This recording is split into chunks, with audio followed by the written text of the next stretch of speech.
ठीक है। शाम भाई, आप अपना एक इंट्रोडक्शन दीजिए, जो 1 मिनट से अधिक का नाम।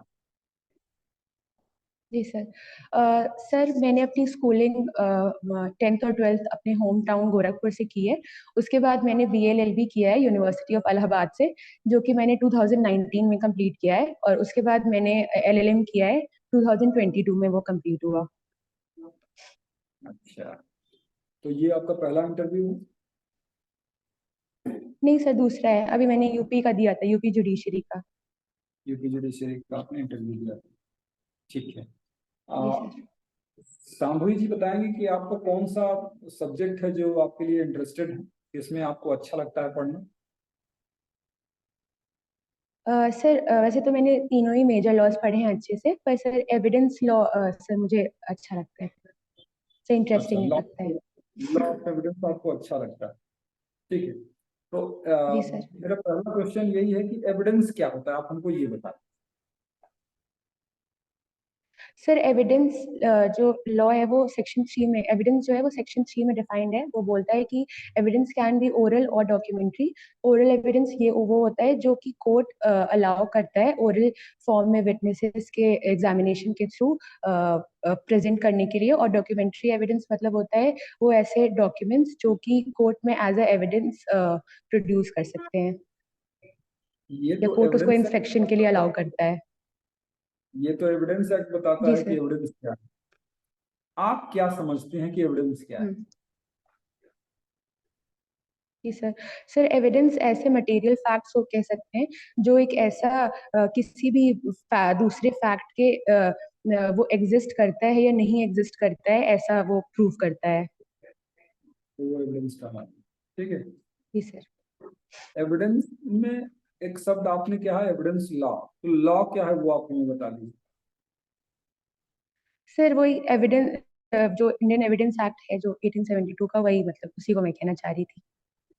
नहीं, मैं लॉ पूछ रहा हूँ कि लॉ किसे कहते sir law basically set of rules हैं जो सोसाइटी या फिर सोसाइटी में जो जितने भी ऑर्गेनाइजेशंस हैं उनके कंडक्ट को रेगुलेट करता है, उसे ही सर लॉ कहते हैं। हैं? मैंने सुना है कि लॉ दो प्रकार की होती है, एक सुप्रीम लॉ होती है और एक सबऑर्डिनेट लॉ होती है। जी सर। सुप्रीम और सबऑर्डिनेट लॉ क्या होती है, क्या डिफरेंसेस हैं दोनों? सर जैसे कि एक एग्जांपल से सर मैं बता सकती हूँ। जैसे सुप्रीम लॉ हम लोग कॉन्स्टिट्यूशन को कह सकते हैं कि उसमें जो भी आर्टिकल्स दिए हुए हैं वो हर एक आर्टिकल से न्यू लॉज, मतलब कि पावर मिलती है लॉज को। जैसे कि सेक्शन आर्टिकल वो 20 हो गया, जो कि 21 जो बात करता है डबल जियोपार्डी की, तो उसका एक लेजिस्लेटिव मैनिफेस्टेशन CRPC में सेक्शन 300 को मान सकते हैं, जिसमें बोला गया है कि जो once a person is prosecuted and convicted or acquitted, then he cannot be tried on upon same facts. तो सर वैसे ही सारे जितने भी आर्टिकल्स हैं उनकी जितने भी लॉ जो कॉन्स्टिट्यूशन में जो सुप्रीम लॉ में दिया हुआ है उससे न्यू लॉज इमिनेट हो सकते हैं। ठीक है।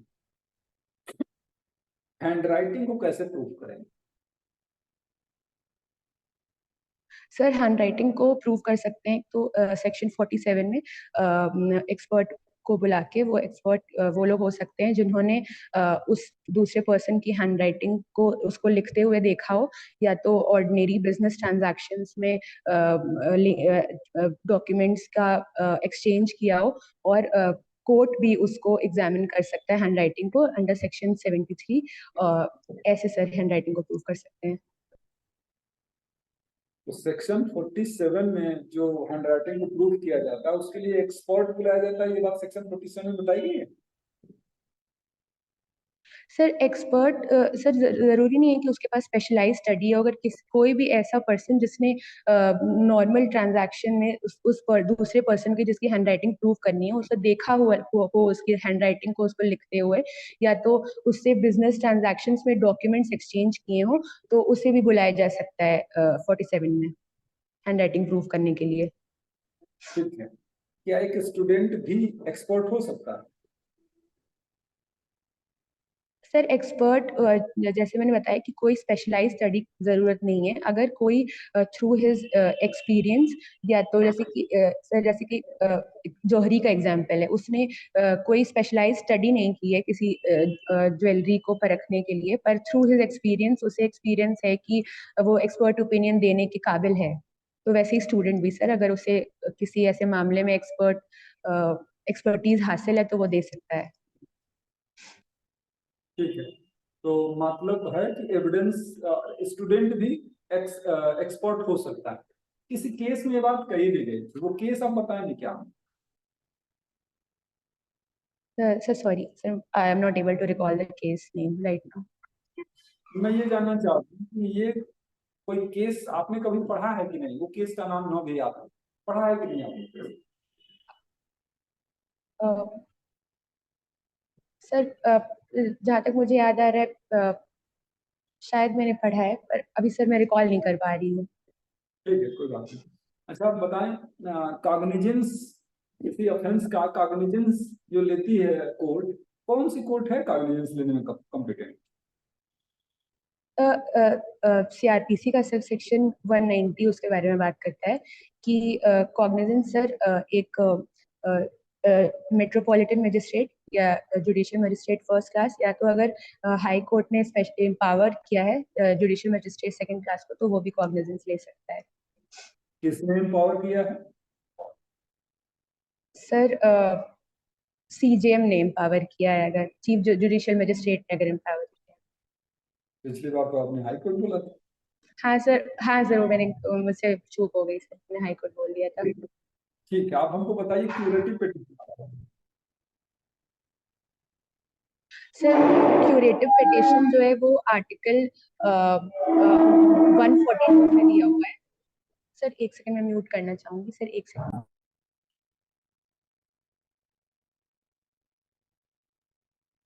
सर हाँ सर, क्यूरेटिव पिटिशन आर्टिकल 142 में दिया हुआ है। वो बात करता है कि सुप्रीम कोर्ट जो है, अगर कोई रिव्यू पिटिशन अगर रिजेक्ट हो जाता है तो थ्रू क्यूरेटिव पिटिशन वो उस मामले में वो दोबारा से रिव्यू कर सकता है। पर उसके भी कुछ कंडीशंस हैं कि उसके पहले रिव्यू पिटिशन फाइल होनी चाहिए थी। एक ऐसा केस है वो अशोक हुर्रा वर्सेस, सर पूरा नेम अभी रिकॉल नहीं कर पा रही हूँ। रूपा अशोक हुर्रा वर्सेस अशोक हुर्रा, ये केस का नाम है। उसमें ठीक सर है, सुप्रीम कोर्ट ने ये बात। क्यूरेटिव पिटीशन आया है, ठीक है। आप हमको बताइए कि मिस जॉइंडर ऑफ पार्टीज क्या है? Miss joinder parties sir, rule 1 और रूल 3 ऑफ ऑर्डर 1 सर बात करता है कि who may be joined as plaintiffs and defendants, अगर उन कंडीशन के ब्रीच करके कोई लोग को एज प्लेंटिव और एज डिफेंडेंट ज्वाइन किया जा रहा है, तो वो it would come under the case of misjoinder of parties. ठीक है, तो इसका इफेक्ट क्या होता है अगर मान लीजिए मिस जॉइंडर हो गया पार्टी का, तो इसका क्या प्रभाव? तो मिस जॉइंडर ऑफ पार्टीज का कोई मटेरियल इफेक्ट नहीं पड़ता है केस में, पर अगर non joinder of necessary parties होती हैं तो it would vitiate the trial. तब लीगलिटी ऑफ ट्रायल पे ऐसा देखा जा सकता है अगर नेसेसरी पार्टी को ज्वाइन नहीं किया गया है तो। अच्छा, आप एक क्वेश्चन और लास्ट हमको बता दीजिए सामूहिक जी, कौन से सब्जेक्ट से जी आपसे हम सर। पूछें? लास्ट क्वेश्चन बताइए। Sir IPC? सर अब आईपीसी से पूछ लीजिए सर। हाँ सर। ठीक है, आईपीसी से हमारा क्वेश्चन ये है कि वॉलंटरी इंटॉक्सिकेशन जो होता है वो डिफेंस है कि नहीं? Sir voluntary intoxication sir as per section 85 of Indian penal code कोई डिफेंस नहीं है, क्योंकि सर ऐसा माना जाता है कि अगर इंटॉक्सिकेशन है तो वो इनवॉलेंट्री होना चाहिए, तभी वो पर्सन, तभी ऐसा माना जाएगा कि उसके पास वो मेंस रिया बनाने की सर केपेबल नहीं था, अगर वो इनवॉलेंट्री नेचर का इंटॉक्सिकेशन होगा तो ही। अच्छा, इतने क्वेश्चन का जवाब आप इतने अच्छे से दे रही हैं, आप इतना तो अंदाजा लगा ही सकती हैं कि 76 से लेकर 106 तक जनरल एक्सेप्शन, यानी सारे सेक्शन कहीं ना कहीं किसी न किसी रूप में डिफेंस बताते हैं। तो जी 86 सर। कैसे कहेगा कि हम डिफेंस नहीं? डिफेंस होगा वो भी कहीं ना कहीं। सर 86 तो सर उसके बारे में बात करता है कि अगर कोई किसी ऑफेंस या क्राइम के लिए किसी नॉलेज की जरूरत है तो ऐसा इम्प्यूट कर लिया जाता है वॉलेंट्री इंटॉक्सिकेशन के केस में कि उस पर्सन को नॉलेज होगा, पर डिफेंस ऐसे है कि वो इंटेंशन नहीं माना जाता है, सिर्फ नॉलेज को प्रिज्यूम किया जाता है। अच्छा, कोई ऐसा ऑफेंस बताइए जिसमें कि वॉलंटरी इंटॉक्सिकेशन डिफेंस हो जाए, कोई है ऐसा ऑफेंस कि नहीं?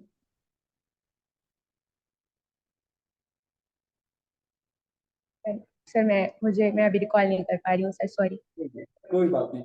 अच्छा शाम्भवी जी, एक लास्ट क्वेश्चन आपसे ये है कि आपको एपीओ के रूप में सेलेक्ट क्यों किया जाए? आप में ऐसी क्या खासियत है जिसकी वजह से आपको आयोग नियुक्त करे एपीओ के रूप सर ये हाँ सर, जब से मतलब मेरे बीएलएलबी जब से मैं करी थी तभी से सर मेरा एक रुझान था सर कॉम्पिटिटिव एग्जाम्स के लिए।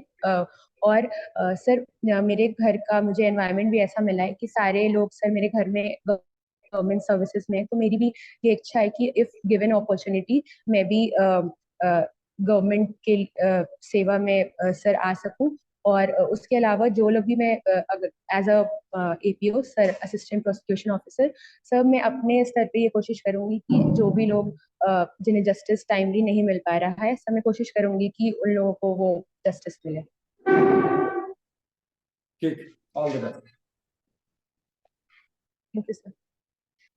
सर वो आप कुछ फीडबैक्स देना चाहते हैं मुझे? हम्म, फीडबैक तो ये है बेटा कि आपका बहुत एक्सलेंट मैं मानूंगा इंटरव्यू। बहुत अच्छा है। शुरू में मुझे लगा कि थोड़ी स्पीड आपकी ज्यादा है बोलने में। थोड़ी स्पीड, जैसे आपको लग हाँ रहा है सर। कि बहुत जल्दी हम बहुत सारे प्रश्नों का आंसर दे दें, लेकिन फिर बाद में जाते जाते एक एवरेज हो हाँ गया। सर। फिर भी स्पीड जितनी होनी चाहिए उससे थोड़ी सी ज्यादा है। तो उतना होता है, इतना नहीं होता कि एकदम नाप तोल के हो, लेकिन अपनी तरफ से बेस्ट बनने का कोशिश करिएगा कि बहुत घबरा के आंसर मत दीजिएगा। दूसरी बात, जब मुंह से हमारे क्वेश्चन निकले तो आप 2 सेकेंड का ही सही पॉज लीजिए, मतलब आप उसको सोचिए फिर आंसर। इससे फायदा आपका ही होता है क्योंकि आपको सोचने का जी अवसर सर। मिलता है। और दूसरा ये है कि जिन प्रश्नों का आंसर आपको नहीं आ रहा होता है उसमें ये आदत जी आपको सर। फायदा पड़े। ठीक है ना? शायद कुछ याद आ जाए उतनी देर में, तो आराम से रहिए। आप ऑफिसर का इंटरव्यू देने के लिए जा रहे हैं, है ना? तो ऑफिसर जैसा एटीट्यूड आपका होना चाहिए, ठीक ना? तो बस वही चीज है। जी बाकी सर। लॉ के पॉइंट पर आप बहुत क्लियर हैं, बहुत अच्छा बता रही हैं। प्रोनाउंसिएशन बहुत बढ़िया है, प्रेजेंटेशन बहुत बढ़िया है। तो मेरे हिसाब से तो आपको इंटरव्यू में तो कोई नहीं छांट सकता। अब मेंस में अगर मान लीजिए कम नंबर होगा उसकी वजह से आपको बाहर होना होता हो, मैं इंटरव्यू में आपका बहुत अच्छा जाएगा। ठीक है।